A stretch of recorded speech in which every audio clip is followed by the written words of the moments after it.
So I understand you've caught the bug as well. Caught the bug? Yes. Somebody sent me a message claiming that I was at fault for them playing Dragon Quest III. Welcome back to Digressions in Dragon Quest, Episode 3. I've been playing the Game Boy Color remake of Dragon Quest III because it really is my favorite in the series. And as much as I insist on going back to the original NES ones and then say, because I'm a purist, at the end of the day, they did, when they revamped them, make them much more playable. So, Mm-hmm. I was surprised by something. I don't know which version this occurred in, or whether it was in the original and got taken out for the mobile phone version, or what the deal is. But there were a couple of references in the game that didn't make any sense to me. They were asking me to go find tokens and take tokens here or there or whatever, but I never found any tokens or anything. So eventually, when I finished the game, I looked, and it turns out there was like a whole Pachisi thing in there. Yeah, there's this little. It was actually added for the, I think it was in the Super Famicom remakes, and then also in the Game Boy Color remakes. But it's basically just this little board game that you find tokens, and then you get to play this little board game where just your main character, without the rest of your party, goes around the board, rolls dice to move. You can find treasures, fight monsters, and it's cute, but like that sort of cutesy crap actually takes me out of the game a little bit. Mm-hmm. And it's one of the major reasons why I kind of shy away from the remakes, because they added a little too much of that cutesy stuff. Yeah. It sounds almost like it'd be better as a standalone thing, but I don't know if they were at a point in their reputation where they could have done a standalone. No, honestly, well, I guess at that point, since it was added to the remakes, they probably could have. True. It was, yeah. I don't know how I was going to finish that sentence. I went into that sentence without an exit strategy. Sorry. I'm with you though. Of the ones I have played so far, 3 is definitely the best. It certainly has some very interesting things going on in it, both story wise and character wise. You know what I mean? Yeah. Well, can I actually bring this around to something Dungeons and Dragons related for a moment? Did we do that? Yeah, I can actually, because I was thinking about it today. Okay. Dragon Quest III and Dragon Quest VIII, and I don't think you're there yet, so I won't spoiler that for you. But they both have what I would consider to be an excellent campaign structure for a D&D campaign. Mm-hmm. Okay. What happens in Dragon Quest III, like when you start out, it's your 16th birthday and your father died fighting the demon lord. Now you go to the king because you want to take on that quest, and he says, okay, fine. And now you have to follow in your father's footsteps to ultimately defeat the demon lord. So then, you hear about, there was this guy in this nearby tower, and he stole a key, and you need the key to get the magic ball or the magic bomb so that you can unseal the travel gate that will let you travel to the next area of the world. Then when you get to the next area of the world, you go to the king and you're like, hey, I'm the great hero. And the king is like, are you really the great hero? I have no way of knowing that, but let me tell you, my golden crown got stolen by this bandit and he's hiding in this tower. Why don't you go hunt him down, and that will prove to me you're the great hero. And then I'll give you my blessing. And you're like, okay, and you go and do it and you get his blessing. Then you follow the next clue to where your father was, and you find this town that has been put to sleep. And in talking to the one person who's still awake, he tells you that the elves did it. So you go talk to the elves, and there's this whole star-crossed lovers plot with the elves, and they send you to recover this thing to set that right so that you can wake up the town. And then when you wake up the town, somebody in the town remember, oh yeah, your father, he headed to this town to go get this thing. And he's, And so what happens is there's this overarching plot of following your father to try and track down where this demon lord is and what he's doing, because he's apparently been doing nothing for 16 years other than sitting on his throne and waiting. Honestly, it's really hard to tell that anything is actually wrong, other than everybody says something's wrong. Well, that's the funny thing. Like, the king at the very beginning says the name of the demon lord, Baramos, is not known in the world yet, which sort of implies that he had some insider knowledge, or there was an oracle or something. And a lot of the people in the world don't know about the demon lord. And when they hear about this, you get lines of dialogue from people who are like, I don't believe the demon lord's going to do anything. What demon lord? This is crazy. But everybody is aware that, like, the number of monster attacks in between towns has increased and stuff like that. But anyway, my point is that the idea of this overarching story that you keep getting distracted from with adventures that then lead you to the next part of the overarching story, where you then get distracted by this another. And some of the adventures are tied directly into the overarching story, and other ones are you doing something to resolve a problem that happens on the way so that you can continue your quest or earn somebody's trust or something like that. That's actually a really good structure for an admittedly somewhat linear D&D campaign. Yeah. It did have the advantage of not once losing me on what I was trying to do or accomplish next. Right. It was very clear about, not like, held my hand and said, go do this, but it signaled well enough what the next step was that I didn't, like in Dragon Quest or Dragon Warrior 1, feel like I didn't know what I was doing, where I was going, or how I was meant to accomplish anything. Yeah, there's always a rumor or something that tells you, if you go, your father headed east from Romilly to this town because he was looking for the magic key. And then when you get to that town, and then they say, oh, we don't have the magic key, it's probably in the Desert Kingdom to the west. And that leads you to the pyramid, and then, on and on and on. But I just, like, as I'm playing through it, I was thinking, this is actually a really... This is like an A-level course in planning the plot for a D&D campaign. And if you think about it, if you do like I did and play all 3 games right in a row, you can see them learning how to structure the story in each new installment. Yeah. Yeah, that's definitely true. Yeah, it's very much, it's if you play all 3, you yourself get walked through the process. Like, one is, okay, here's the big plot, go solve it, which is generally how a lot of tabletop first-time GMs do things, here's the big plot, go solve it. 2 is, okay, I need to provide a little more direction, and we need to kind of work people into things. And 3 is like, we got it. We know how to do this. We know how to signal, we know how to signpost, and we know how to make sure that the characters or players, whatever you want to call them, are moving towards the goal, even though they can go and do almost anything they want, anywhere they want. Right. And, I would almost say that, you could say that it's an evolution of learning how to manage a campaign, or you could alternatively say that, on the one hand, with Dragon Warrior 1, you have the hex crawl or the wide open sandbox game. Mm-hmm. And on the Dragon Warrior 3 side, you have the structured and plotted game. And I hesitate to say linear because although the game is linear, it does walk you through a series of plot points if you pay attention.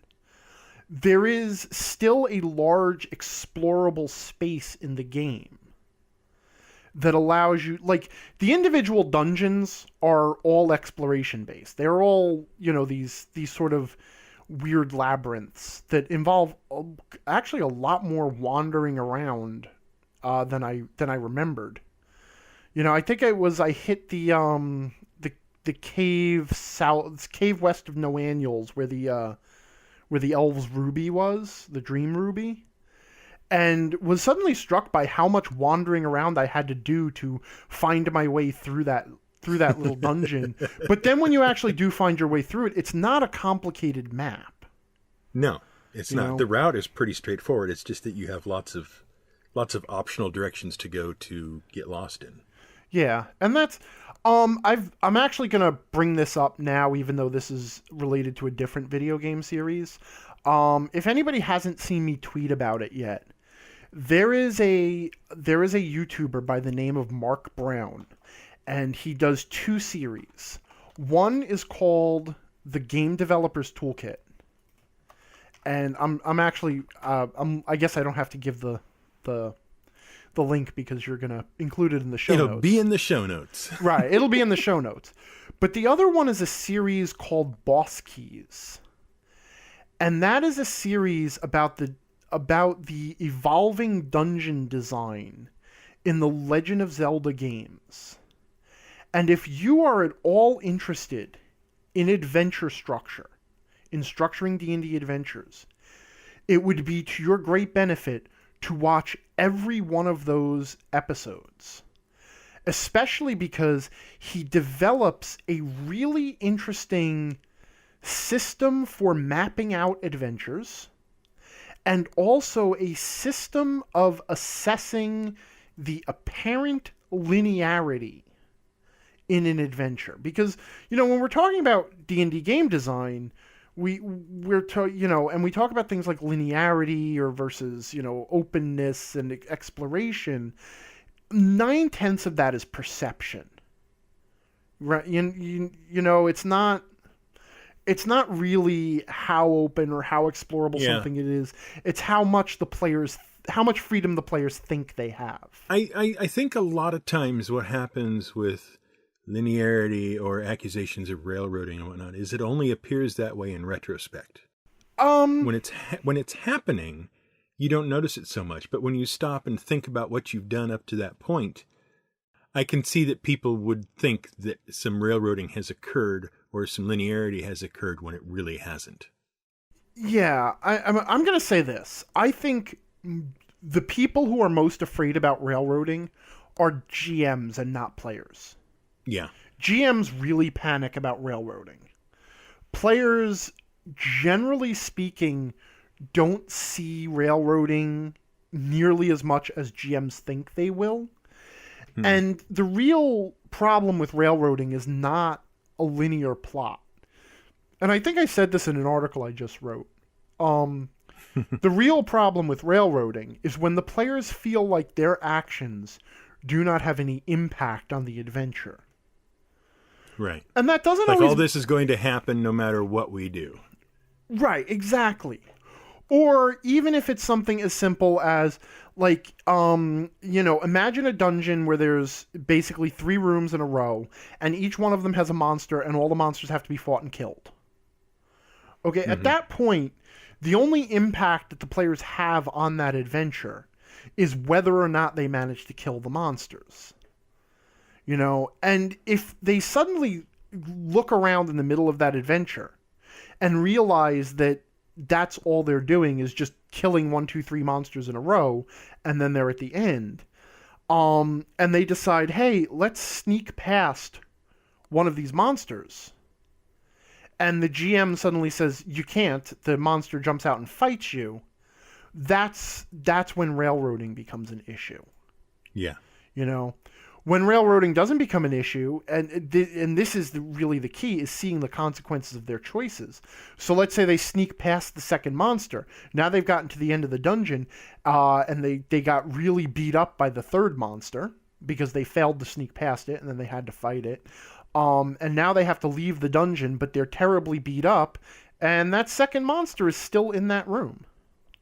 Now they have to try and sneak back past it, or fight it, or ambush it, or do something else. And even that little thing shows the fact that by choosing to sneak past the monster instead of killing it, they have changed the way that adventure is going to go. And it takes very little to show the players that they have agency. And really it just comes down to them seeing the consequences of their choices. You were making a point, though, about boss keys. Oh yeah, the only reason I brought it up is because I was talking about Dragon Quest III, and when I mentioned even though the plot is totally linear, players don't notice it because it has such a large explorable space. I realized that I was ripping off his terminology there and looking at Dragon Quest III in terms of as if it was a Legend of Zelda dungeon. And I mean looking at the whole game as if it was a Legend of Zelda dungeon. So there's just I guess the point is go watch that series, especially if you want to write your own D&D adventures. And it's important to note it's not just dungeon adventures. Even though we talk about it as dungeons, it's the Legend of Zelda dungeons. You know, that also applies to mystery adventures where you have to gather so many clues to find your way to the solution. You know, your plot tickets. Yeah, exactly. Because a plot ticket can be anything. You know. So anyway, Dragon Quest III. There you go. I enjoyed it. It was much improved over 1 and 2. And you've started 4? Yeah, I have absolutely started 4. And I'll tell you, 3's in trouble for being number 1. A lot of people really like 4. 4 does very different things, though. 4 does do very different things. I've never left a hero so quickly. It's actually it's kind of neat what it does with that. So yeah, it is. It's very neat, and I like where it's going. I started last night, yesterday afternoon, something like that. Anyway, because I wanted a little time between tiny phone screen and the 3DS Switch. Yeah, especially because you got the extra large DS, right? Yes. It was quite nice. It's very nice. Yeah, nice luxury. The graphics are awesome. For a handheld, it's amazing as far as I'm concerned. But I'm not advertising. The point is that, what was my point? I started last night, and I am at the tail end of chapter, let's see, you got the prologue, you got 1, 2, tail end of chapter 3. Okay. With the merchant. Torneko Taloon. Yes. Who for inexplicable reasons became a breakout character. He's awesome. Okay. I don't know why why he's not like the star of more things. he's great. I love him. He's like, I don't know what it is. It's some combination of Captain Lou Albano and some guy who just wants to open his own shop but gets wrapped up in this stuff. It's like that whole thing is just, he's great. He's a great character. I do love how his chapter starts out with you working in the weapon shop and having all of the interactions that you've had with all the weapon shopkeepers from the other side. Yes. And then asking nice. the leading questions like, I can't equip this. Will you still sell this to me? Which is a total send up of the fact that if you tried to buy something from a merchant you couldn't equip, they would warn you. They'll be like, you can't equip that. Do you really still want it? Yep. So it was just poking a little bit of fun at the whole. Yeah, I got that. I got the whole, straight up people buying stuff. I got a guy who didn't have enough money on him. He's like, oh, hang on, I have to go sell something before I can come back and buy this. Well, you could sell it here. That's how this works. But whatever. There's an exchange rate. The whole, it's like 24 hours of just, I am running this shop and I hate every moment of it. If you you can actually game the system if you run the shop long enough, because eventually you'll get someone just randomly who sells a very powerful weapon, which you can then go back. I think the Sword of Malice, which is a fairly powerful weapon, will eventually show up. Someone will sell it to you, and then you can refuse to sell it to people. Mm-hmm. Like someone comes and says, "Oh, I'd like to buy the Sword of Malice." You can tell them no, so that you can then come back and buy it. That's great. But yeah, I'm really liking 4 so far. Mm-hmm. I'm at the tail end of his quest. I've just got like 1 or 2 things left to do. Can I let you in on a secret? Yes. I never finished 4. You never did? No, I only got as far as chapter 5. which you know what Chapter 5 is yet? Has that been I have an spoiled for idea you? what it's going to be. Yeah, okay. I mean, I did have to read through the manual. Mm-hmm. So I know the characters that are coming and the order they're coming in. So. Yeah, well, Chapter 5 is where the hero comes back. Yes. So I got a little way into there, and then tragedy struck my life. That was one of the things that got stolen when my apartment got robbed. Oh. And I never replaced it. Bunch of jerks. And I never played it on the original NES, though now I can, because I have that thing. Mm-hmm. So there's nothing keeping me from finishing it. And maybe that's what I'll do after I'll do 3. Right. Here's the thing, okay? And in bringing up Dragon Quest today, again, I know it's the third time in a row. Bear with me. In bringing up Dragon Quest again today, we do have other content for you people. We swear it's coming. There was one very important thing I wanted to make sure I mentioned. Okay. I know why I never played 1, 2, and 3, and any of the subsequent ones up until 8, aside from the lack of availability in this country. Okay. All right? Because when did the first Dragon Quest come out? The first Dragon Warrior get released in the United States? Yes. 86? Yeah, Was about 88, actually. 88? Okay. I was in high school. I can't do everything by memory here. I know. I was in high school in my senior year when it came out. That's right. It was like 2 years after it got released in Japan. Yep. So. And I just simply did not have time or interest at that point in any video game system. Fair enough. That's why I missed it. But I had played RPGs prior to that. Uh-huh. Okay? And not so much a lot of RPGs after that. There's a big gap before I went and got a Saturn and a Dreamcast and all that kind of stuff. And there were, like I was saying the last time, there's a few RPGs or 2 shows ago, there's a few RPGs I played on there. But those were all that mid-90s era stuff, Right. Somewhere in there. There has been, much to my surprise, a huge leap in the way RPGs are done on consoles. Yes. In particular, it's a leap that PC RPGs have not made, because console RPGs seem to be much, much more willing to experiment with the ways you interact in the game and the way the game presents information to you and that sort of stuff. Mm-hmm. And they are very, very good at hanging on to ways that work well and discarding ways that don't. And they will do that very rapidly from one installment in a series to the next. They will dump systems very quickly. Okay. And I discovered this not so much with the Dragon Quest series, but I discovered this with playing around on my 3DS with like downloading demos for various games and whatnot. Okay. And the systems that I've had to interact with in the 10 or 12 different demos I've downloaded. And keep in mind, these demos stretch, I would say back about 5, maybe 6 years in some cases, all the way up to current releases and whatnot. So I've had kind of a broad look at the last 5 or 6 years of RPG releases.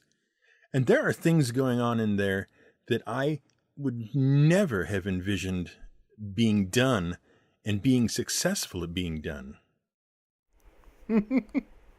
Okay? Well, could it be, and in fact, I'm posing this as a question, even though obviously my answer is yes. Could it be that much of that is from necessity? Because it probably is. Yeah. I mean, the interface for a console RPG, and especially a handheld RPG, because handhelds have a unique additional problem to a console in that people tend to play it in shorter bursts. Mm-hmm. So and they tend to, some people, they'll also leave longer time between play periods. Right. So it has to be easy to remember where you were and pick up where you left off, and also to do things like end your session wherever you want. Yeah. So I would say that necessity drove a lot. Like, PC RPGs have it easy. They didn't really. Obviously, back at the beginning, they had to overcome a lot of hardware limitations because computers. But there came a point where, RPGs are not the most taxing of games nowadays. They're certainly not. It's not like they're not like trying to run them in 60 frames per second, in 40K graphics and all of that stuff. You know what I mean? The RPGs, the technical limitations aren't as limiting as they used to be. But some of the things they had to overcome, particularly for like the original Nintendo, was, and this is especially true when porting things from Japanese to English, which leads me into something that I've been up to this week, but is just the amount of space that the games have for text. Mm-hmm. Yeah, which was a huge and issue. as we learned from Twitter, English takes far more characters to express an idea than Japanese does. Yeah. It's well, that's actually interesting because I'm going to transition into what I've been doing this week. Okay. I have been reading, or actually rereading, because it's the second time I've read it now, a book that Tiny got me for Christmas. It is called Legends of Localization. It is actually the second Legends of Localization book, and it is about the game Earthbound, whereas the first one was about the game Legend of Zelda. And both of these books are written by a guy named Clyde Mandolin, who is a video game well, he's a localizer, because he goes to great lengths to explain that there is a lot more to localization than just translation. He maintained a website for many years called Legends of Localization that I love. And it's really just analyses of localization of video games from Japanese to English, or Japanese to American. And some of the stuff he like, on his website, he goes into very in-depth analyses of some games. Like he recently went through the entirety of Final Fantasy II and basically plot point by plot point analyzed all of the changes in the text and the game mechanics and everything. And he did a big one on Earthbound, and then he came out with 2 books. And the books are these gorgeous hardbound books that are sold through Fangamer. And they're absolutely fantastic. And you don't realize, like, the problem with localization of video games is that if it's done really, really well, you never realize it was done at all. Mm-hmm. And there are some really, really, really, like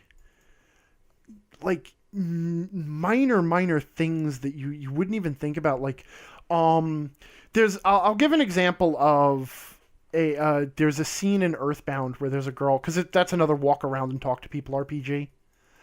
Right. And there's a girl, she's standing in line, and in the English version, she says, "I'm standing in a queue," or I love standing in a queue. I also love words that start with Q, like queen and quiet and quick.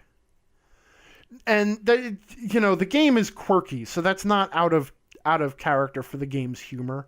Like, all the characters have quirky things to say like that. But in the original Japanese, I can't remember the exact thing she said, but it's like, I'm standing in line, and I also love dumplings. Or I love standing in line, and I also love dumplings. And there's a joke in there that is so easily overlooked, because, like, the Japanese name for dumplings is gyoza, Japanese dumplings. And standing in line is some other word like gyo something. And the joke is that they both start with gyo. But the joke isn't explained. It's a subtle little pun in Japanese that they start with the same syllable. And the translators recognized that and rewrote the whole line to make a completely different joke about this girl who just happens to like things that start with the same letter. That starts with her standing in line. Right.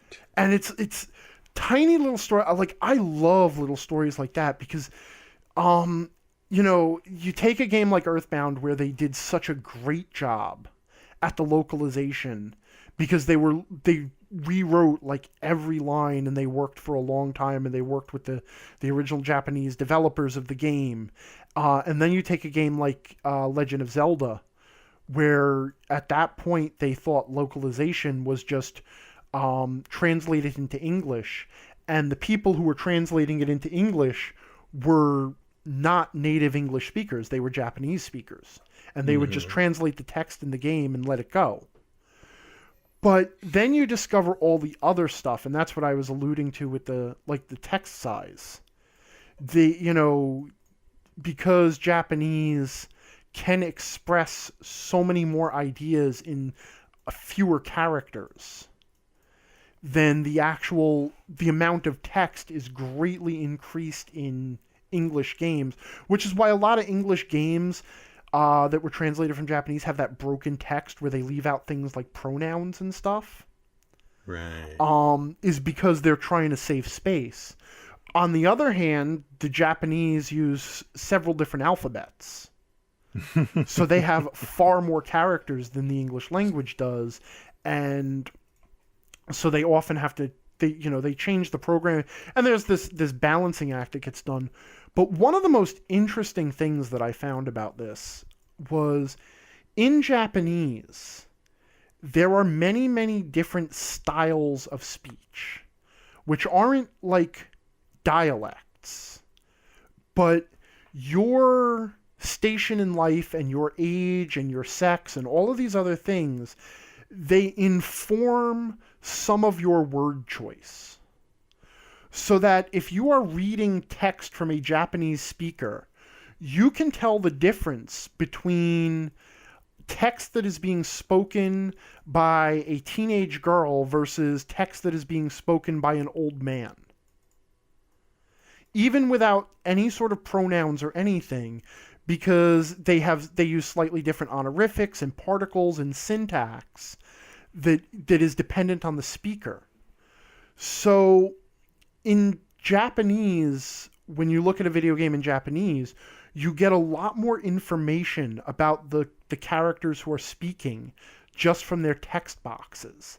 And they also do a lot of funny little stuff in that. Like, they'll have a character who is clearly an old man who talks like a little girl, and that'll be a joke.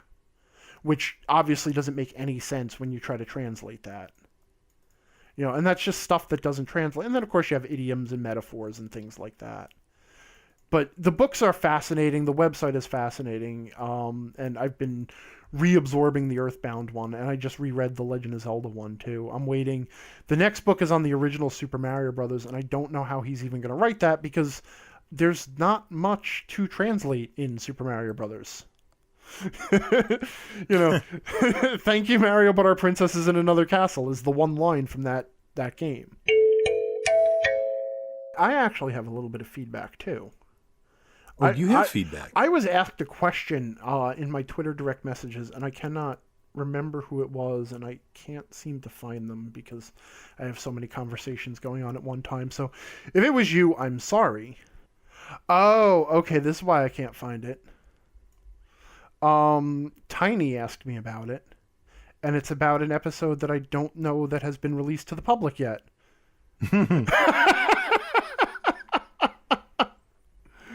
Okay. It was from one of our Dragon Quest discussions, so I don't know if those have gone wild yet. The first one goes up tomorrow. She asked me specifically about the Seinfeld is unfunny comment. Oh, well, they will have heard that by now, so if you want to explain Seinfeld is unfunny. I'll do it briefly, because it's a TV tropes thing.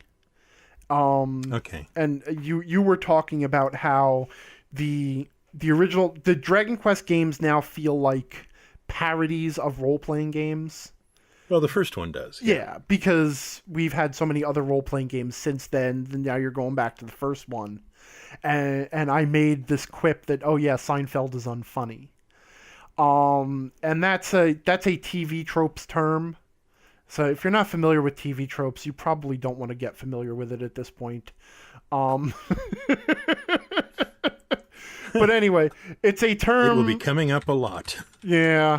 It's a term that people use to describe the fact that when you go back and look at something that sort of originated a format, it seems like a knockoff, even though it isn't, because you're looking at it in backwards order. And they use the example of Seinfeld as unfunny because Seinfeld sort of changed the way a lot of situation comedies were structured. You know, it was the move from the situation comedy about the family with the bumbling father and the snarky mother and the three bratty children who don't listen to anything, and it changed it to the the loser 20 to 30 something friends always hanging out and complaining about their lives, even though their lives are basically not terrible in any way. So when you go forward and you watch other sitcoms and then go back to Seinfeld, it doesn't seem like Seinfeld is doing anything original because you've seen it all before. And that the term for that is Seinfeld is unfunny. Anyway, that's all it was. Okay. Yeah. Well, I'm glad we cleared that up. Yeah, and that's why I couldn't remember who asked me and when it had come up, but I made a mental note to bring it up, and then... She failed to talk to you in your DMs. Yeah, she did not talk to me in my DMs, which is why I couldn't find it. She just asked the approved manner. Because I've been letting her listen to the episodes before they go live. Oh no. Ambassador Bill. Wow, people are really clinging to this ambassador thing. Well, okay, we'll pretend that's the truth. Ambassador Bill, in remarking upon episode 5, wanted to let us know that Matt Colville started up an online database to track published adventures. Generally, it seems to focus on what's in them, monsters, treasure, handouts. It's just opened up and the database is still being worked on, and that sort of thing. But Ambassador Bill, was going to run over and suggest that they add some review sections for the adventures. Oh. So that's nice. That's a little piece. That's adventurelookup.com if you want to take advantage of that sort of thing. Oh, that sounds neat. Yes. And I totally failed to mention last time. Well, I did kind of mention it, but then didn't really follow up on it. Board Game Geek has a branch called RPG Geek, which also lists a ton of, for all sorts of RPGs, ton of the adventures and supplements and that kind of stuff that belong to them. Much like their board game database, it is a complete RPG database of all sorts of things. And that may also be useful in that way because things get rated there and talked about as well. So there. I don't know. That's actually really good to know. I'll check it out. I have to say, I really don't consume much of Matt Colville's stuff. Not for any other reason than I just don't consume it. Like, I have nothing against him. Right. And I've watched a couple of his videos, and he seems a very cool and entertaining guy. And I really... This reminds me that I keep saying, man, I should watch more of his stuff. Yeah. And he seems pretty together. Yeah, I watched a couple of his things, but like you, it was just momentarily. Yeah. Momentarily. Yeah, you just sort of stumble on it. Yeah. Honestly, I gotta say, I hate to say this. I'm at the point now where I have very little interest in consuming DMing advice anymore. Yeah. I'm kind of with you on that one. And I hate to be like that. Like it's not one of those, oh, well, I don't really need it anymore because I'm so good at it. It's just like, at this point, I'm tired of it.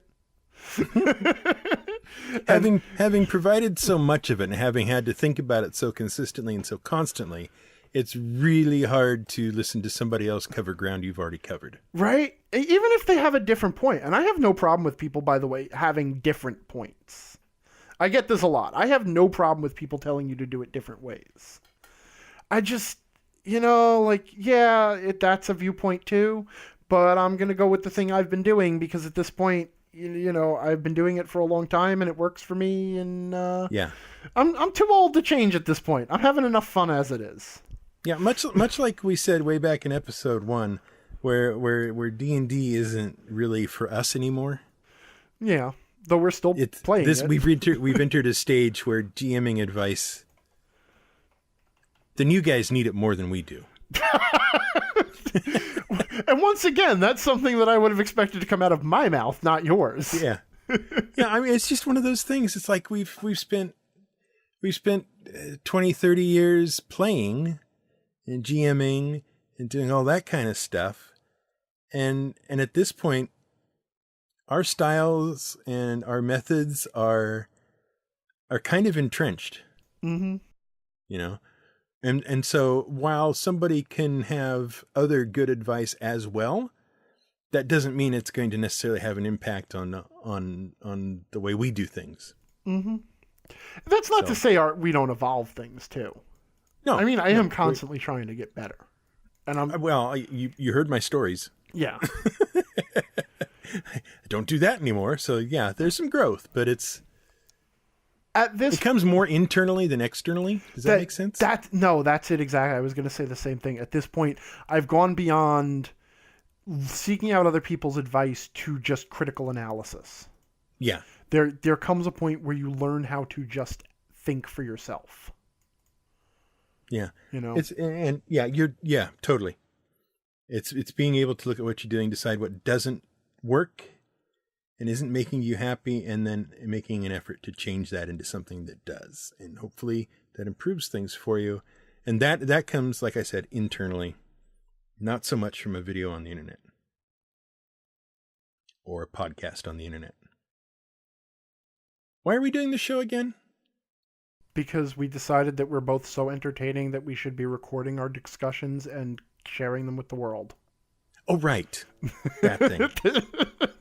Okay. And actually, I was just reading our About page. Yeah. Phew. This isn't really feedback, okay? But I put it in here because it relates to something that we were talking about a couple of episodes ago. So it's feedback in the sense of something that we did coming back again. Yes, okay. More or less. Fantasy Flight Games last week,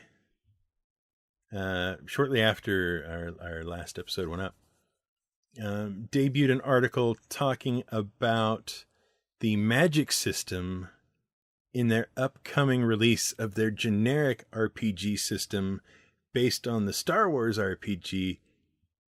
They're calling it Genesis, and they wanted to sort of introduce you to how the magic works. Mm-hmm. In the roughest of ways. Right. Now, if you're unfamiliar with previous discussions about the Star Wars RPG from Fantasy Flight, they have a dice pool. There are good dice, there are bad dice. Good dice bad dice cancel good dice, and whatever's left over is the result that you have got, either success or failure or some combination of other degrees of magnitude. Yeah, basically you have success, failure, lucky outcome, unlucky outcome, awesome outcome, and terrible outcome on the different dice, right? Yeah. Right, more or less. So they obviously their magic system is going to work with those dice. But what I wanted to point out are a couple of different things. First off, they're fitting their entire magic system. They are fitting into 10 to 20 pages of text. Yeah. Mm-hmm. Okay. The next point I wanted to bring up. Now, Genesis is the fantasy version of their Star Wars RPG, correct? No. Or it is at least the non-Star Wars RPG, the generic system under their Star Wars RPG. Okay. There you go. Now okay, I got it. Okay. It's the D20 system underneath the Dungeons and Dragons that is Star Wars. Yes, essentially. Okay. In broad view. I yes. understand what I mean, and that's all that matters. Because we're just recording this to entertain ourselves. That's right. As established. The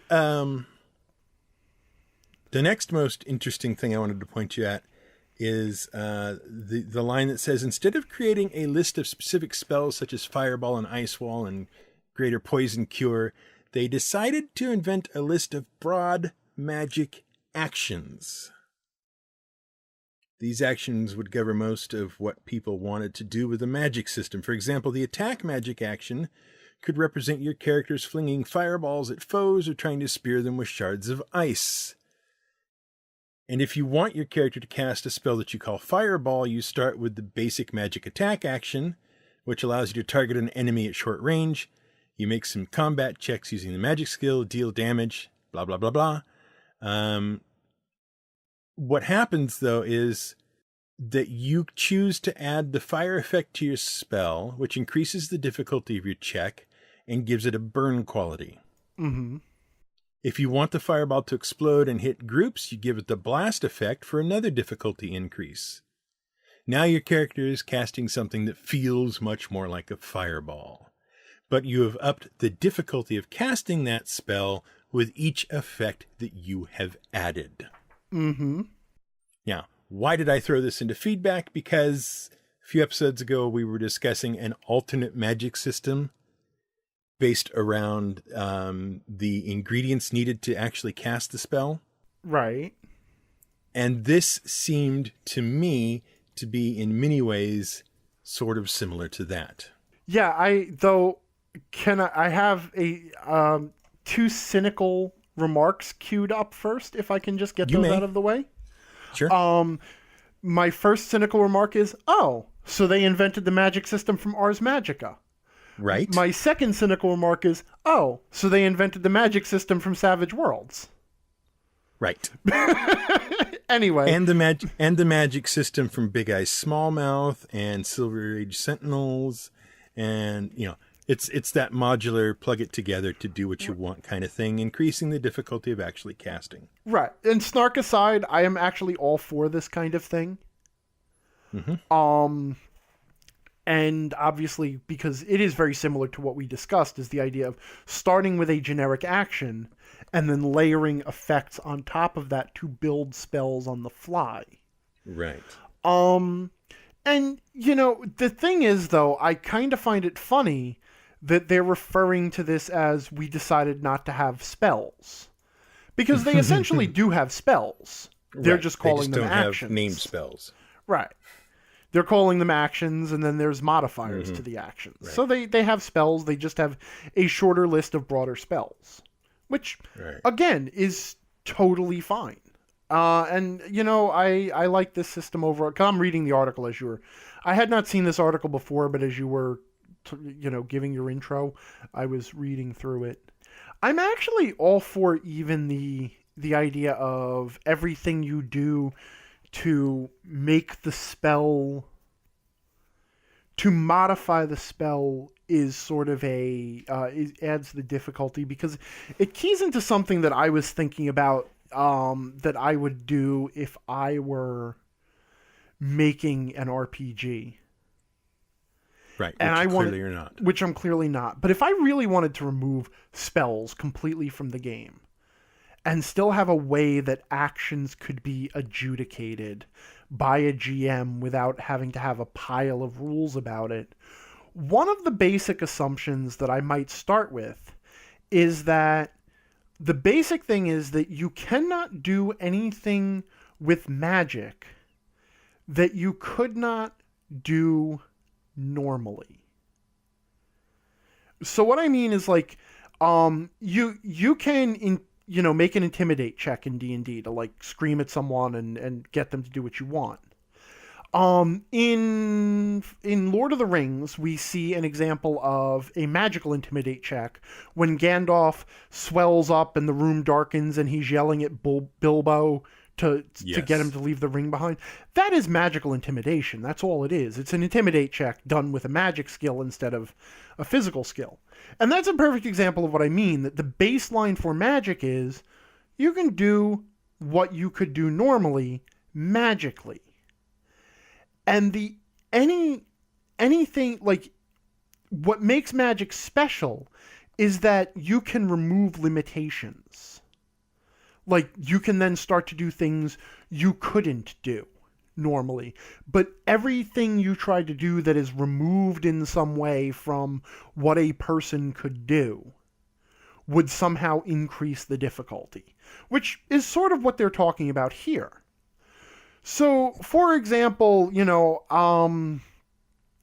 I guess like the Bilbo, the Gandalf intimidation thing is a bad example. But let's take picking a lock, right?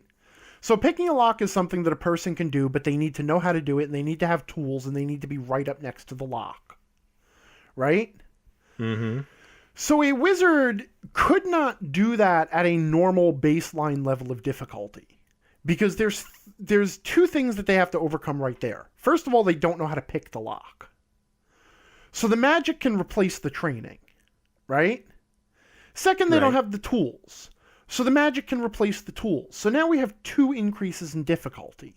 Then if the wizard also wanted to do it from across the room, we have a third increase in difficulty because the wizard is also doing it at a distance.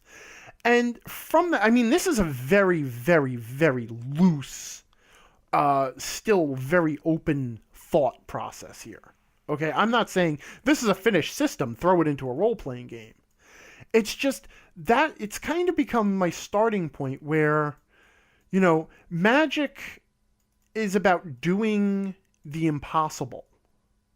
It's about doing things that other people can't do, but at the same time, it's that's not really what I meant to say. It's not really about doing the impossible.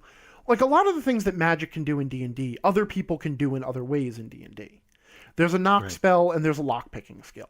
For example, there's intimidation and there's cause fear. There's charm and there's persuasion.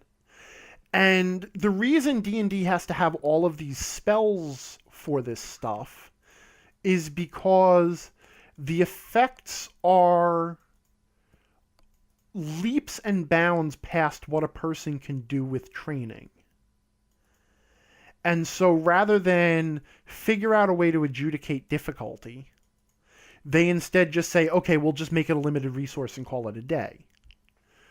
Whereas if a basic charm spell, just a charm spell, was like a persuasion check where you could just change someone's mood towards you, right? Then, that's no different than making a persuasion check, and you could adjudicate them the same way.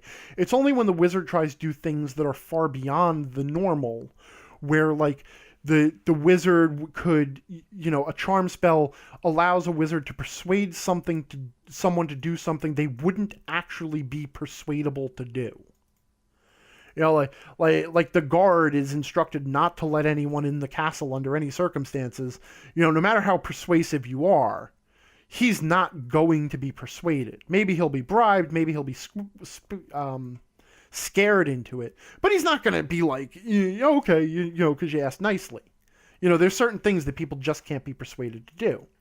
Mm-hmm. But a wizard could persuade someone to do something that they're not inclined to do for a drastic increase in difficulty and some risk attached to the failure. Like maybe the guard now, if you try to use magic on the guard to change his brain that far, if it doesn't work, the guard knows you tried to change his brain and he'll consider it an attack. That kind of a thing. Then you don't need to limit the spells. You don't need to say like, you only have one spell a day or whatever. But it looks like that's also sort of the line of thinking that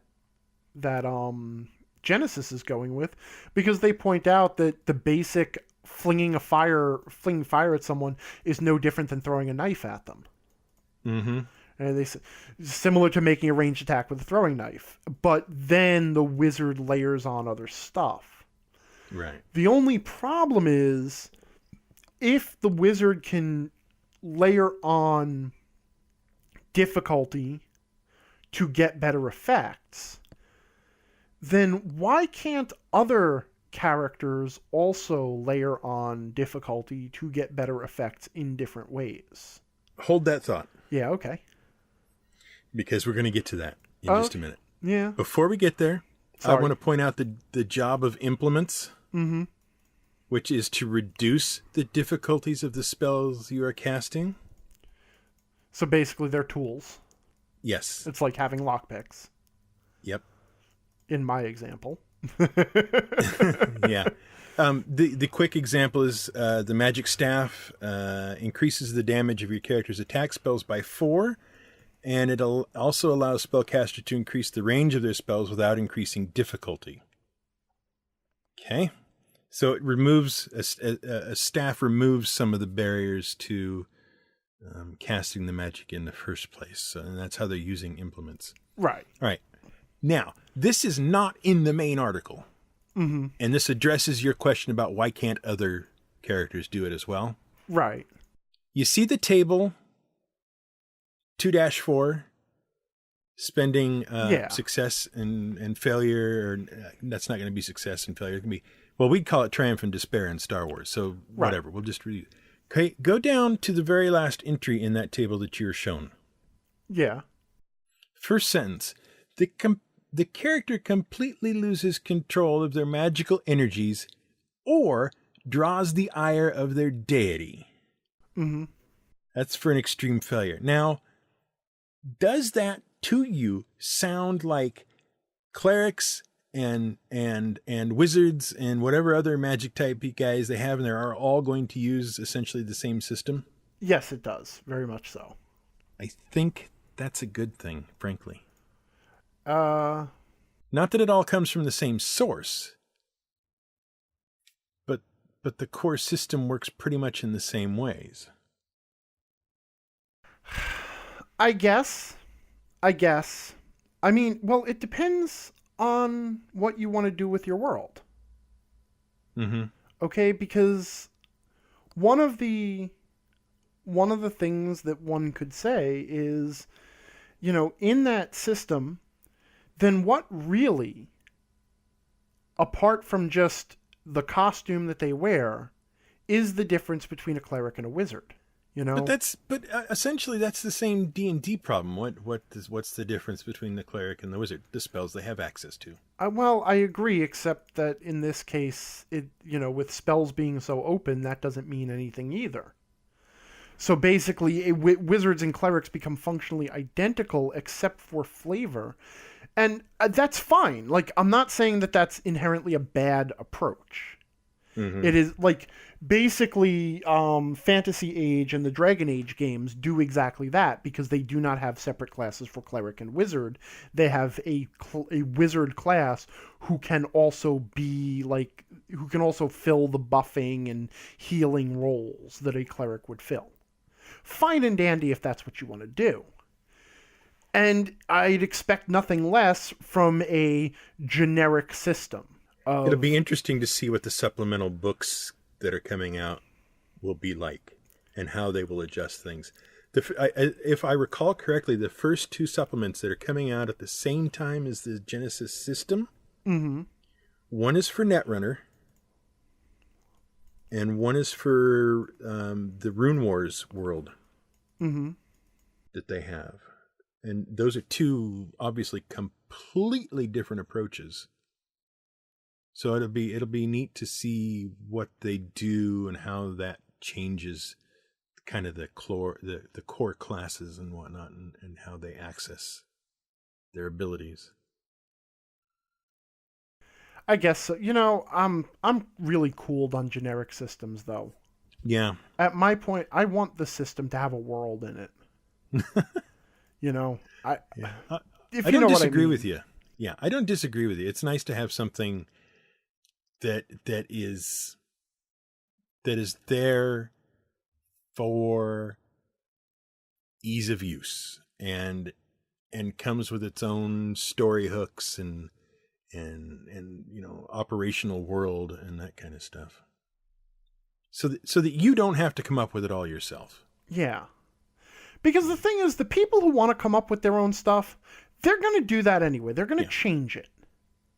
They don't Yep. need your permission, but you know, the problem is, like, I really truly believe one of the major reasons that generic systems do not sell as well as systems with specific worlds and specific names on them is because of the front-loaded amount of work that has to be done to make that game playable. You know, Tiny just got into a GURPS game, and she had never played GURPS before, so I had to help her make the character, which that's a joy in itself.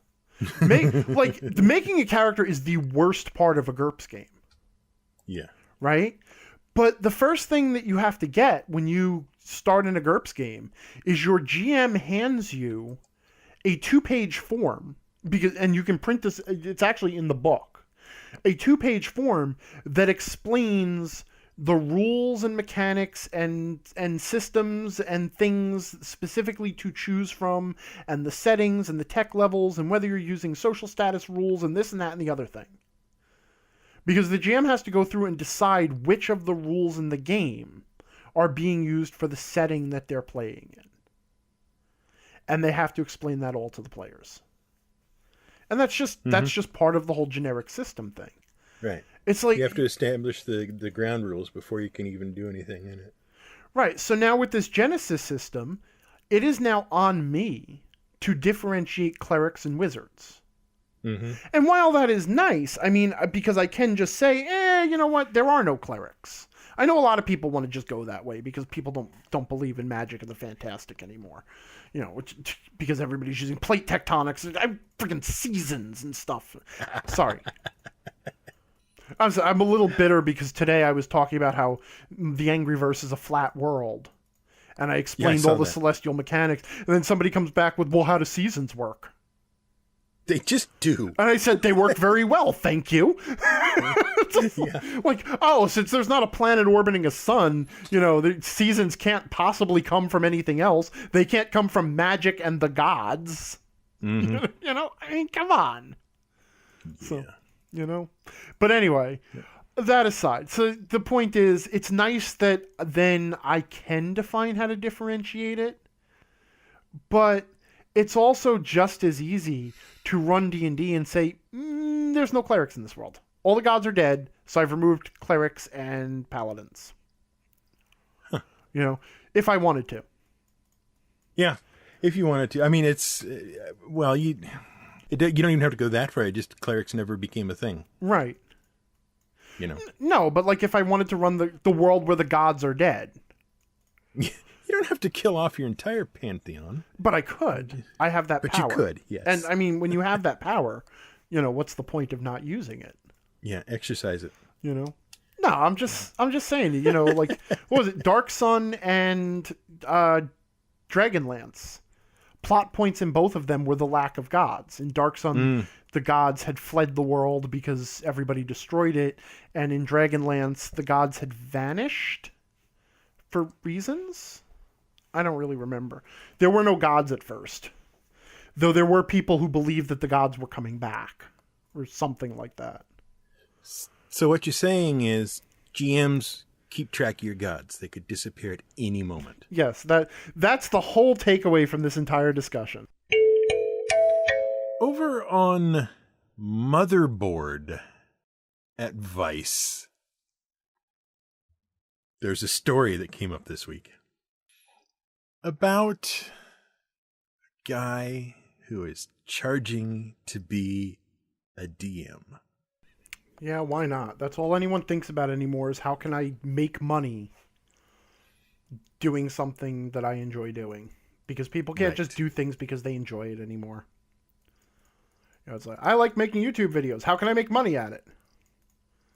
You know? But then I guess I can't say anything because I enjoy giving out DMing advice and now I'm making money at it. So, you know, how can I... And I enjoy podcasting and I have at least one that is technically earning some money. I don't know. I mean, you know what? If he can convince people to pay him for this, then fine. Great. Good for him. He's scamming people out of their money. I don't. I have no feeling about it one way or the other. It's. But you know what? This is the thing. Like, it's not something that everybody can get away with. Well, this is kind of my question for you, sir. Mm-hmm. How good a GM would you have to be to feel like you could charge people for it? Well, I wouldn't. Oh, damn. I guess I guess if you want to get technical, I do, for my high level Patreon supporters, I do run regular games. But they're not paying me for that. That's a gift I give them as a way of saying thank you for supporting me at a particularly high level. And that's how I've always thought about it. I don't think about it as me being paid to run games. And in fact, I specifically note on my Patreon page, do not pay me at this level just to get into one of my games. Pay me at this level because you think my articles are worth it, especially because I only have so many slots and I can't guarantee a slot for everyone in every game. You know, but like, this is the thing. Like, I don't know. I have no answer. Because I would not charge for being a DM, because personally, DMing is something I do for fun. Which I guess is the thing that we've all forgotten. We've all forgotten how to just do things for fun. We've all forgotten how to do things just to enjoy them without a friggin' audience watching us or someone paying us to do it. Like, these people they live this joyless existence where everything has to be about earning income. Sorry. Again, this is another thing. I don't know why this pisses me off as much as it does. It comes up, it seems to me, pretty regularly. The whole getting paid to GM thing. It does. You know, it's a topic that pops up every so often. And then people ask, hey, do you think you could pull it off? And then, yeah, like, I even wrote an article about it myself. And my basic point was, yeah, you might be able to do it. Some people could probably pull it off, but... And you know what? I actually clicked through to this guy's website. Okay, and... like, he uses three-dimensional dungeons, creepy sound effects, game-enhancing surprises, an unforgettable experience. You know what? To be totally fair, it sounds like he's putting a lot more than just running a game into this. It's a performance art. And you know what? I can't... I'm going to calm down and back off a little bit. Because he's not just, going to your house and running a D&D game for your He's friend. not running your standard D&D Right. game, which most people run. He's offering something more than you could get just from a buddy running a game. But like, is he offering an experience? It looks like he is. It looks like he is. And for private events and stuff, yeah, that's totally fine. And expanding the community and all of that. I'm sorry to guy who is professional GM at DM for Hire. I apologize. My ire should not have been directed at you, and I don't know. I just like... Can I be really, really, really, like, old-fashioned and old fogey and cranky here for just a second? I guess I already was. Why stop now? This is going to sound really sappy. But when I think back on all my best memories of D&D, it is about getting together with my friends, week after week, and having experiences with people that I genuinely like and care about, and making memories that we would share, and just hanging out and having a good time. And I've said that before. I've said all of my best social memories have come out of D&D, and all of my best friendships have grown out of D&D. Right? And that, to me, is what D&D is. right? It is this social game that brings people together. To see that boiled down into a transaction, or to even like, this probably has a lot to do with my ire toward live streaming games, which I discovered that I have a lot of ire toward that unfairly as well. To boil it down to a transaction or something that people are, shilling for subscriptions for, or whatever else, and to see it like turned into a commodity, to see it turned into a commercial thing. I don't know. I realize this is sappy, but it feels like it's kind of destroying something that maybe should be a little bit more sacred. Is it because in maybe your head and my head and other people who come down on the hell no side of this, is it because in your mind you equate RPGs with friends? Yeah. And that you wouldn't charge your friends to do what you do? Yeah. I mean, even running the online game for the people who support me, which now I've got 25 people in this game that I also have regular interactions with, and we shoot the bull and we joke around and we become friends, even though technically it's transactional. Like, I think of every one of those people as one of my friends now. I like them all. I know them by name. I know their voices. There's a bunch of new people just entered. I'm still getting to know them. And they're fun people. So yeah, I do. I associate it with friends and a social life. And So what if 4 people got a hold of you and said, "Hey, we hear you're a really good GM and people you don't know. Mm-hmm. And we'd love you to run a game for us." Is that you just going to do that, or I've do you done think that. maybe? Not too long ago, there was a group of people who I only barely knew on Twitter. They were actually all a bunch of comic artists, who had never played D&D, and we're just chatting on social media, and they're like, "Man, we'd love to have a game." And I'm like, "Hey, I'll run a game for you."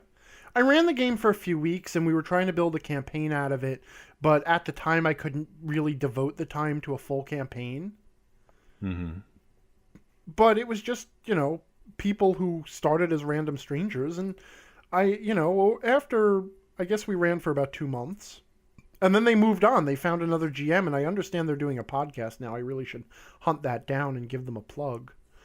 But, I really genuinely like them. And that's because I don't, even if I'm starting with strangers, I want to come away from that table with friends. Oh my God, that sounded so sappy. Uh-huh. But like even running a game at a convention for just random strangers, it's like I all just want us to sit and have a good time together, because that's just a human thing to want. We all just want to sit and have fun. And I realize that people are paying to be at the convention and have that experience, and but that transaction is away from me because I'm just sitting down to run a game and have fun. Right. But then I guess just doing things for fun is okay. It's out of fashion. Let me throw the question at you a little differently. All right. Those people that you ran the game for, the artists and comic guys, yeah, whatnot.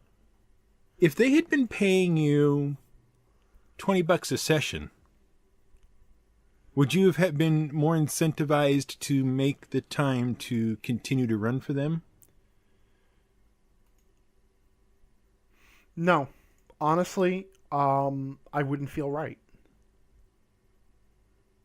I really wouldn't. I wouldn't feel right taking money just to run a game for someone.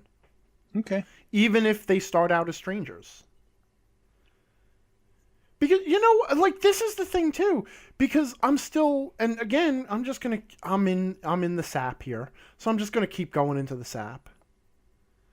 The payment that you get for that is the opportunity to make new friends. Which, to me, is a valuable thing. That just the opportunity to hang out with people you've never hung out with before, and maybe discover that even if you don't like all of them, that you like one or two of them, and then you have a new friend to talk to. I don't know. To me, that's payment. And Okay. and money changing hands. I don't know if that would that spoil it? I don't know. And you know what? I will admit that maybe some of this is imposter syndrome, because the fact is, I don't think I am good enough to charge people to run games for.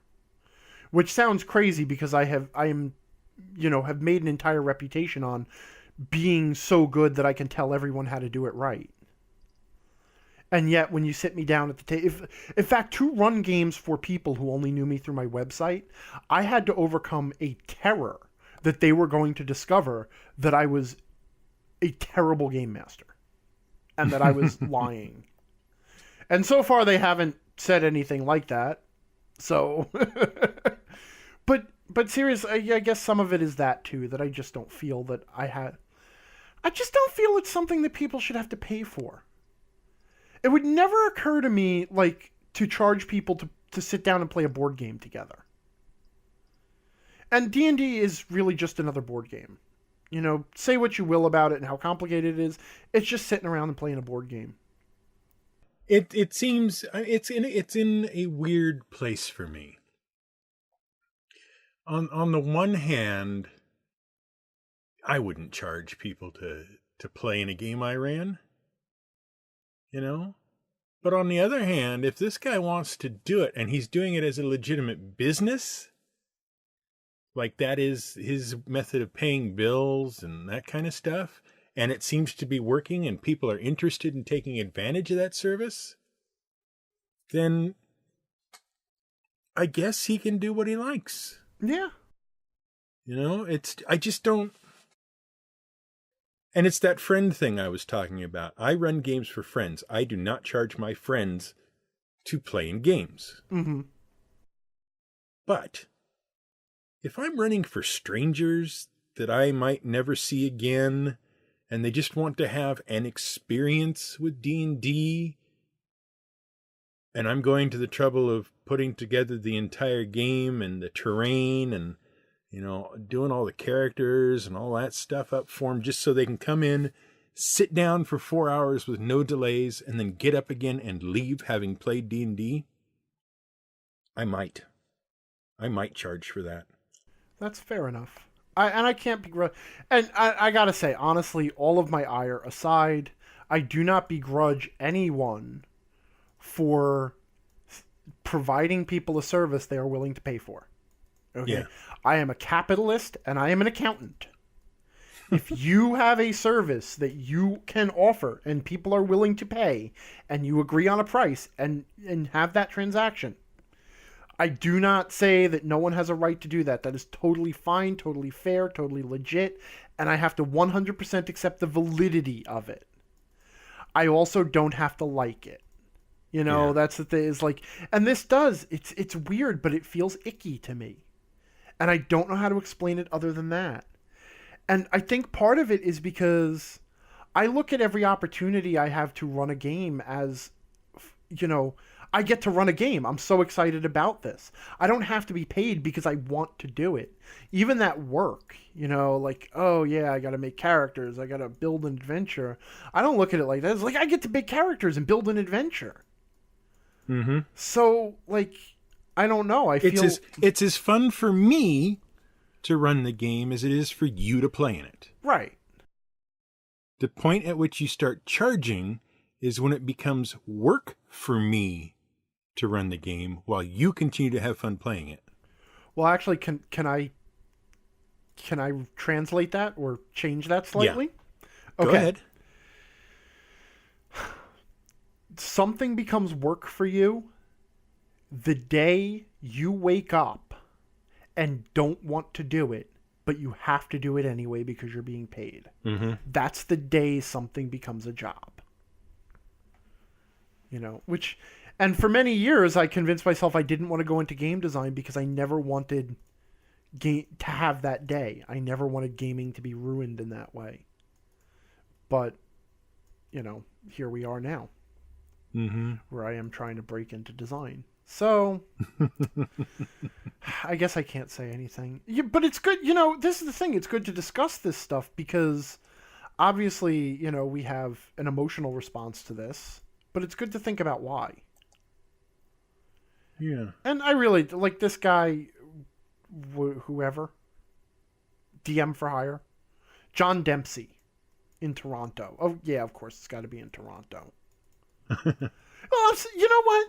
For all their overtures at basically wanting to have a socialist state, all the friggin' Canadians are all really, really concerned about how they can make money off whatever. They're the most materialistic socialists I've ever met. All right. that should fill some feedback. Yeah. I'm sure we will hear many opinions on everything said. I ain't apologizing. All right, I want to follow up something with you that you wrote earlier this week. Oh God. Okay. So great. Now in this podcast, I get to get yelled at for my articles too. No, I'm not. I'm just going to ask questions. I'm not yelling at you. Okay. This is a safe space, Angry. I don't believe you. I've heard that before. No, I just you said you had an article about making races and culture matter in RPGs and whatnot, right? Yeah, okay, I did.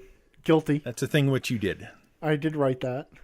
And one of the things you said in here is essentially that no matter how hard you try, whatever mannerisms or voice you put on to enact an NPC or a player character or whatever, they're still just going to see and hear you, the person doing it. Right. I was explaining that as just an essential limitation of role-playing games in that the only thing you have are the words you use. Right. Yeah. Does this problem partially go away in an online game which is voice only? Yes. It is much easier, I think, for people to disconnect what they know of the character from what they see of you. Yeah. I mean, I don't really have a follow-up because I feel that was a very simple fine. question. It's like, that's where I want to start. Okay. Now then, does it make sense then that people who want a deep, involving RPG experience in which the NPCs and the characters all feel a little more real and a little more part of the world should then therefore run online? Well, I could go one step further. Okay. Like, if you wanted that level of immersion in characters, you should consider running a game text only. Uh-huh. That said, because I just gave people a heart attack because they know my general view on online gaming to begin with. And for me to not only say they should go play an online game, they should play text only, especially when I have forbidden using any sort of text in my online games because we only use voice. People are now trying to figure out where the hell I'm coming from. So here's the thing. If it is purely an issue of becoming immersed in the character and losing yourself in the character and everybody else in their characters and not being taken out of that at all and accepting everyone as their character, then yes, text only online is pretty much the best way you could do it without actually having a voice changer on a microphone. Okay? Okay. But that's not the only issue in a role-playing game. Right. Okay? Obviously, text-only games are very, very slow to resolve, especially when there are any mechanics involved. Okay? That is literally the slowest way you could play a D&D game. Okay? But if you don't care, if you're not playing D&D, like if you just want the role-playing experience of having a bunch of adventurers sitting around in a tavern being their characters, you know, in like sort of D&D the soap opera, then yeah, do it in a chat room. Set up a Discord channel and do it in a chat room. That would be great. And I say this as someone who, back in the day, I was very addicted to role-play heavy MUDs. That was, you know, text-only online role-playing games, multi-user games. And it was very immersive role-playing experiences. But to be totally honest, that's really, I don't see that as being like the giant draw of D&D. I mean, at the end of the day, you want to imagine yourself as your character, right? That's role-playing. And nothing about the other players seeing you as your character is going to stop you from doing that.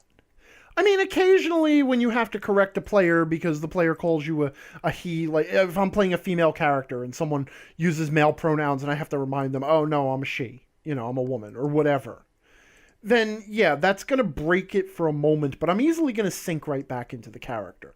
The rest of the table accepting it is not the big draw if I'm that concerned about it. As for, you know, like being immersed in the world that the GM is creating, I don't think it's super necessary for things like, you know, for people to forget that the innkeeper that they're talking to is an elderly half-elf. You know, which is exactly what I was talking about in that article, is that, you know, if the farther you play a character who is away from you in terms of you being a male or female human of a certain appearance and whatever, the harder it is for the other players to remember what you're playing from moment to moment unless you're reminding them. I don't think it's important that the players remember that the innkeeper is a dwarf. And if in my games it is important that the players remember that the innkeeper is a dwarf, there are tricks that as a game master you use to constantly remind players that the innkeeper is a dwarf. For example, you don't refer to him as an innkeeper when you describe him in the third person and he says, you know, he slams down a mug, you say, the dwarf slams a mug down on the table and says, here's your ale. You know, you use voices, you use accents to keep just reinforcing to the players that thing. So, what was the question? You know what I'm saying, though. It's like if your only concern is that level of immersion, yeah, go online, go text only, and then cut out all the mechanics because your game is going to take forever. And there are people who do that. There are whole role play chat servers. I don't know if IRC is still a thing. Theoretically. Yeah, but, you know, like they used to infest IRC, and there are probably Discord servers that are all totally just roleplay, where people just go in and roleplay their characters in an environment and tell stories about their characters. But, you know, an RPG is an RPG. It's a role-playing game, not a role-playing experience. So there's other stuff to it as well. I don't know. I've tried a couple of online text-only, like forum-style RPGs. Mm-hmm.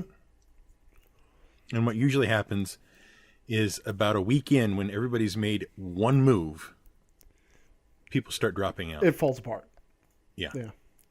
And that's about the slowest you can get as far as gaming, by the way, is the asynchronous, where everybody's not sitting at the keyboard at the same time. Right. You know. Oh, there is one other thing I wanted to mention about the whole lack of camera thing, though. Because one of the other things you lose doing online text only, I guess text only because you can be as descriptive as you want.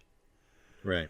But something else that is very important to the role-playing experience, even though it does make it harder to keep people's characters in mind being able to see them, is body language. As a GM, a good GM who is used to running in the real world, body language is a very, very, very, very important part of that. You learn to read the people, and you learn to use your own body language.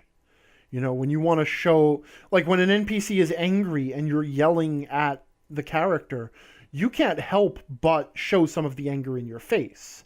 And that helps the player respond to it as the character would respond to anger and stuff like that. I mean, that's why, like, actors in movies where they're acting against CGI characters have such a hard time of it. Because they're, when Qui-Gon Skywalker is reacting to the Dalek or whatever who is not there, he's going to be added in post-production, he's looking at a tennis ball. And he's pretending to react to a creature he can't see. And that always looks... I have my favorite example of this. It's the funniest scene ever if you go back and look for it. Lay it on me. Star Wars Episode 2? Obi-Wan has been spying on General Grievous, who is this, a robot Jedi, basically. I know he's not. Don't send corrections. I know he's not really a Jedi. And I know those lightsabers he stole from the Jedi he killed and all that. So Obi-Wan, he ends up confronting General Grievous, who is this big humanoid robot Jedi. And General Grievous comes at him. And as he comes at him, he throws off his cloak because the robot wears a cloak. And he unhinges his arms to show that his 2 arms are actually 4 arms. And then he pulls out 4 lightsabers. And he does this elaborate swordy move with them as he advances on Obi-Wan Kenobi. And Obi-Wan Kenobi, they show a reaction shot of Obi-Wan Kenobi looking sort of toward General Grievous's eye line. and he has this look on his face. It is this most uncomfortable little confused grin. Because what he is supposed to be showing is outward defiance, that he is not impressed by General Grievous, that he's not afraid of General Grievous, and that General Grievous's huge posturing is not impressing him in any way. But he had no idea what he was looking at. And his facial expression is terrible as a result. And it's the most... Go watch that scene. When you see the facial expression, you'll know exactly what I mean. And that is the price of not being able to react to the emotions in the scene. And believe it or not, that comes into role-playing. Particularly if you're going for a story experience with heavy emotions in it. If you're just going for, killing monsters in a dungeon, then you don't need this crap. But then you also don't care, what race and class your fellow players are anyway, or what the NPCs are. So, but yeah, go look at that scene, and that illustrates perfectly the value of body language and why I hate running games online. Because everybody's making faces like Obi-Wan at General Grievous. I want you to explain Arlo to me. Arlo? Arlo. The YouTube? Yes. He's a YouTube.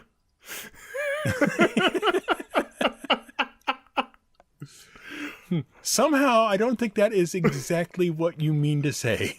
I'm not sure what to explain. I feel that the channel is somewhat self-evident. Okay, look.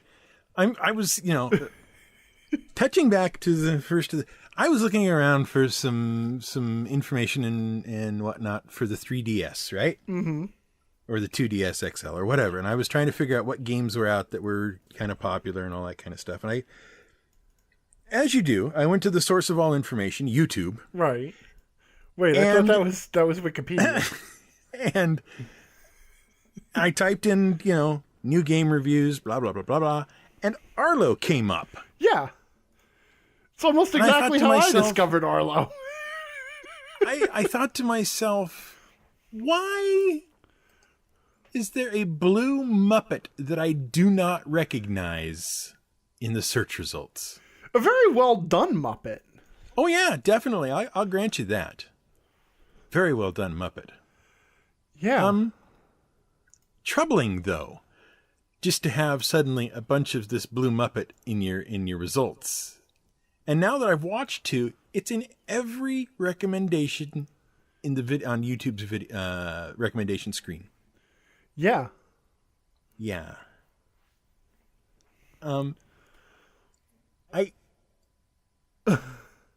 The Muppet streams as well. Yeah, he does. Not like the person we all know is playing the Muppet. The Muppet itself streams live play. Wait a minute. What do you mean the Muppet? The person that is playing the Muppet? Arlo is a Muppet. No. I understand. We're going to have that discussion, sir. Don't take this from me. Muppets are people too. Okay. All right. Arlo's handler. What, you mean like his publicist or agent? Yes, his publicist. his intern, whoever it is that helps him post the videos or whatever you want to call it, okay? The guy who gives him a hand. Mm-hmm. Helps him out with stuff. Yes, helps him out. Yeah. You would think that the live stream stuff might be more easily done without the Muppet, shall we say. I mean, I realize it's Arlo's channel. You can't just take Arlo out of Arlo's channel. I know. But you're talking crazy talk. You do realize the people who have not yet discovered Arlo have no idea what the hell they were going on about right now. It seems excessive to not only have to play a game live, discuss the game that you are playing live, but also do that and maintain Arlo's personality. Now, I know what you're going to say. What other personality would he have? No. I'll let the joke drop at this point. Yeah. But I mean, it just seems excessive. It's like he's committed to being Arlo.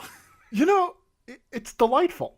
Oh yeah, I love it. It's great. It's absolute. So okay, first of all, obviously there's going to be a link to this in the show notes, but yes. Arlo has a YouTube channel. He is literally a blue Muppet, a very well done blue Muppet who plays live streams and reviews video games and is especially focused on Nintendo. He's a big Nintendo fan.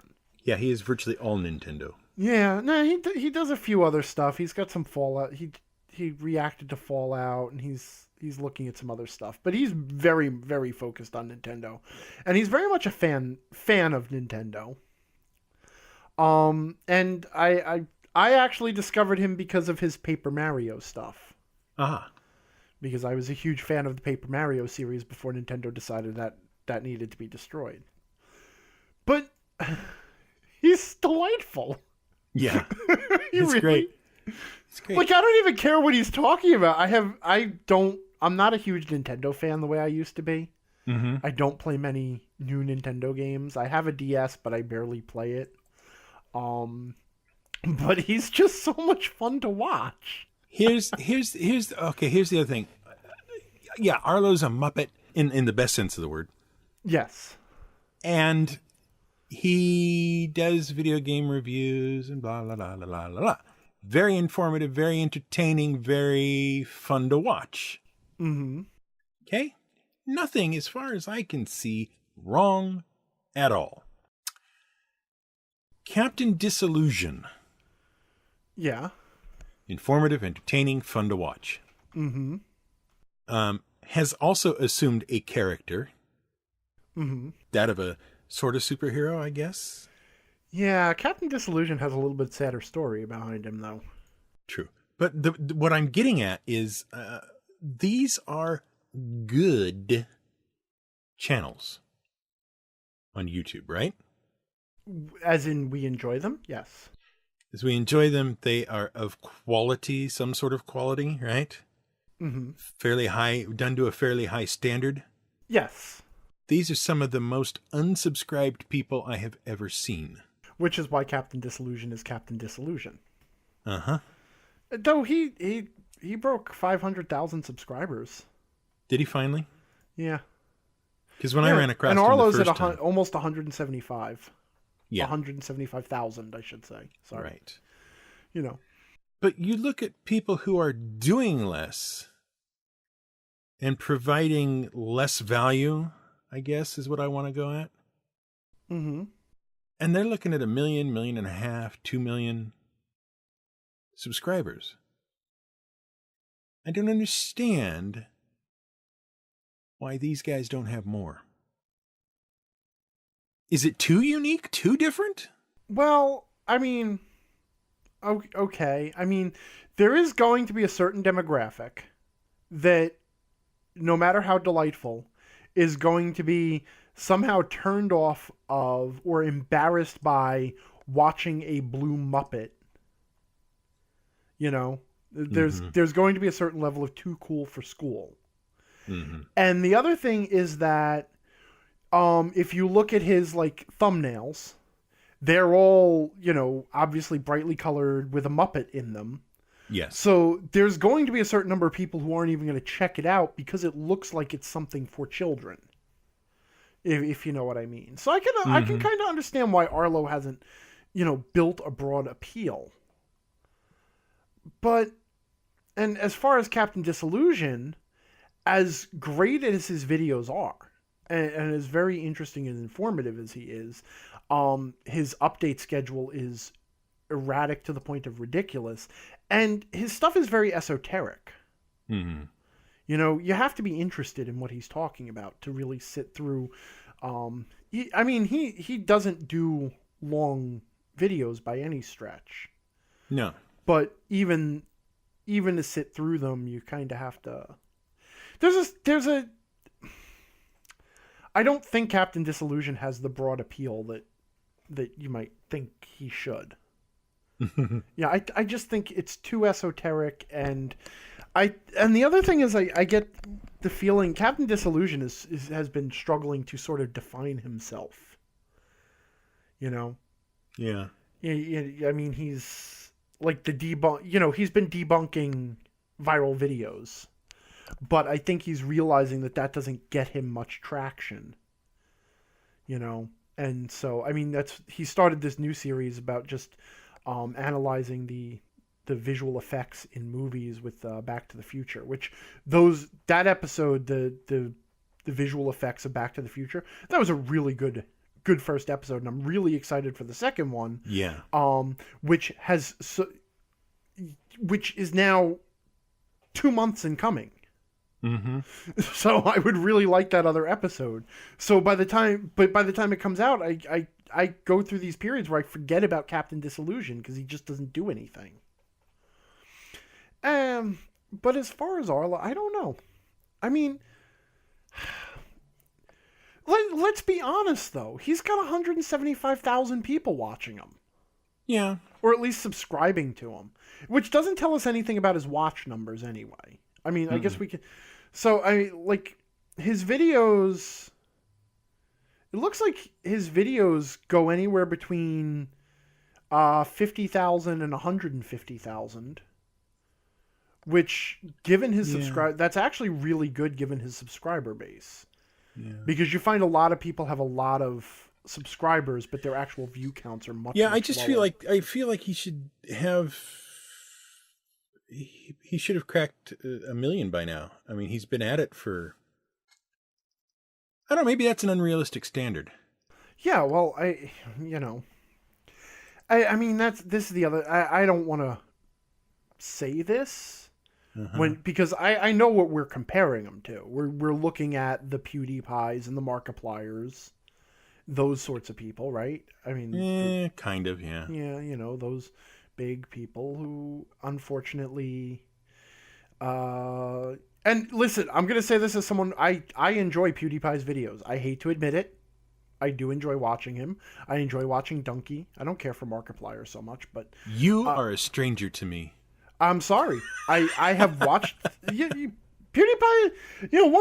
Once he calmed down a little bit with certain aspects of his videos, he got fairly entertaining. And when he breaks down out of his, stupid crazy face, he's actually got a lot of insightful stuff to say. In his commentary stuff. I don't really watch much of his let's plays, but when he does commentary videos, I watch those. But anyway, all that aside, the thing is, those are the anomalies. Mm-hmm. Okay? And what they are doing is appealing to, and I'm going to get us in a lot of trouble when I say this, lowest common denominator. To enjoy a PewDiePie video, all you have to do is enjoy watching someone act like an idiot and scream at a video game. And there are plenty of people in the world who can enjoy that level of comedy. They're called children and teenagers. Like, if you actually watch Arlo's reviews, he's actually really good at reviewing stuff. He's very analytical. For a Muppet. Right. I'll go back to his take on the evolution of the Paper Mario series and why some of those games worked and why some of them didn't, because he was actually very insightful. And unfortunately, that's more cerebral. There's this, he doesn't. Arlo's not funny. He's amusing. He gets a chuckle, but he's not funny. He's giving good information. It just happens to be delivered by a Muppet, Captain Disillusion, his humor is a little dated. He shows his age in a lot of his jokes. And which I enjoy. I like his humor. But again, he's very cerebral. That's not the sort of thing that you put on in the background and binge. Yeah, well, I did. Yeah, well, wait. Did you put it on in the background and binge? No, I put it on in the front ground and binged. Right. You don't just play it as noise while you're doing something else. And the thing that gets you play on YouTube, the thing that gets you in the recommendations and stuff, at least I know now everything is up in the air again because they just changed their AI, their bots again. But the thing that YouTube focuses most on is watch time. Okay? That is how long you spend watching a certain channel or watching a series of videos. And someone like Arlo, where you have to actually pay attention to his entire 10-minute video to enjoy it, because he's being critical and also he's very visual. That's not going to compete to, you can put on, I hate to keep going back to PewDiePie, but I'll go back to that one because that's the one people know. You can put on PewDiePie in the background while you're playing another video game or while you're cooking dinner or whatever, and just leave him playing for an hour and just catch the random funny bits. And so those things are going to get pushed to the top. All right, well, I'm going to link to Arlo in the show notes. And Captain Disillusion. And Captain Disillusion in the show notes. And then everybody will head over to the show notes on the website and look through those show notes and click on those links in the show notes to go watch. And then we will push Arlo up to 175,000 subscribers to 175,000.001 subscribers. Wait, we have a 1,000th of a listener? Damn it. You know what I was trying to say. Yes, I do. Your mother will start watching Arlo. Yeah. So I wanted to talk a little bit more about Dragon Quest. Yeah. But we're out of time.